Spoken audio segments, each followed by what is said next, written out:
টিউলিপি সিদ্দিকীকে এবার দুর্নীতিবাজ বলে আখ্যা দিয়েছেন ইলন মাস্ক। আসলে যারা দুর্নীতিবাজ তাদেরকে সবাই কিন্তু দুর্নীতিবাজ বলে থাকে। ছোট থেকে বড় সবাই কিন্তু তাদেরকে দুর্নীতিবাজই বলবে, সাধুবাজার বলবে না। যেমন এর আগে একটা দল বাংলাদেশকে 5 বার দুর্নীতিতে চ্যাম্পিয়ন করেছে। আজকে 20 বছর পরে আইসাও আমাদের মনে আছে যে কারা দেশকে 5 বার দুর্নীতিতে চ্যাম্পিয়ন করেছিল। তাই যারা দুর্নীতির সাথে জড়িত হয়ে যায় তাদেরকে কিন্তু দেশের জনগণ বা কেউই তাদেরকে ভুলে না যে এই লোকটা, এই মানুষটা আসলেই দুর্নীতিবাজ। তো ভাই, দুর্নীতি করে কি লাভ? দুর্নীতি করে তো কোনো লাভ নাই। আপনি দুনিয়াতেও ধ্বংস হয়ে যাচ্ছেন এবং পরকালে তো ধ্বংস হবেন।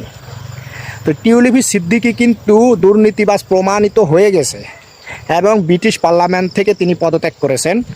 তার কারণে কিন্তু এখন ইলন মাস্কও তাকে দুর্নীতিবাজ বলে আখ্যা দিতে আসেন।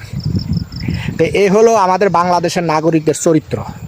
আসলে আমাদের বাংলাদেশের নাগরিকদের চরিত্রটা একবারে এত খারাপ হয়ে গেছে, যেখানে একটু সুযোগ সুবিধা পাবে ওখানে কিন্তু দুর্নীতি করার চেষ্টা করে এবং কি দুর্নীতি করেই থাকেন।